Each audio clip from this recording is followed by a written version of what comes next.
Nightline is going to focus this evening on one of the biggest show business phenomena ever to hit this country, whose first name alone is enough to provide instant recognition: Elvis. Actually, we're going to focus on his home in Memphis, Tennessee, a place called Graceland. On August 17th, 1977, the day before Elvis Presley's funeral, some 75,000 fans visited Graceland, just the estate. For obvious reasons, they weren't permitted in the house. The next day, August 18th, the estate was sealed off. Well, tonight, you're going to get a look inside the estate and the 18-room mansion. Here's Bob Brown. After his death here at his Memphis home, August 16th, 1977, it soon became apparent that all of those facts hadn't said enough. They hadn't said much about the pain caused by the protective isolation in which celebrities must live, something we're all much more aware of today.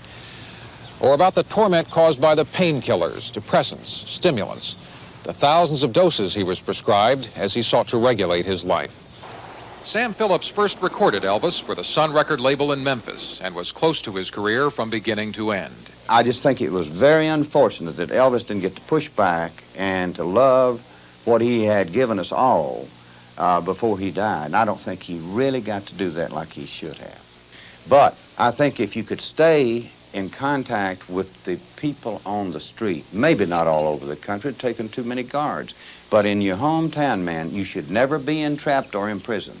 I don't care what you're doing or what you're in. It's not worth it. In many ways, that wall of privacy has remained closely guarded even since Presley's death. There has never been a public glimpse inside Graceland Mansion, despite the obvious continuing interest of the crowds that flock to the grounds where Elvis and his family are buried. Around 1.3 million tourists per year now come to Memphis, compared to estimates of 10,000 a year before Elvis died. ABC's Nightline was invited to provide the first televised look at sections of the Graceland Mansion and grounds never seen publicly before. I think he felt safe in this house, and this house was a lot of good memories. We went with Jerry Schilling, who was a personal aide and close friend to Elvis, and Joe Esposito, who helped manage Elvis's financial affairs for 18 years. We were not allowed access to the second-story room where he died, but we were taken through areas where a number of his personal effects remained just as they were when he lived here.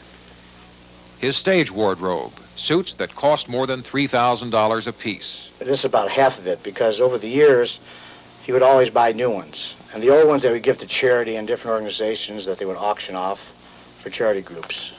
What are these like? Well, this, for example, I think you might find this interesting. That's for sure. Feel these, Bob. Just for weight purposes. That's around 30, 40 pounds. Behind the mansion is this wing. It is a place to relax, simply furnished, with a whirlpool bath and a sauna upstairs. The building also houses a racquetball court, where friends say Elvis sometimes played alone during bouts of insomnia all night long, afterwards still requiring medication to sleep.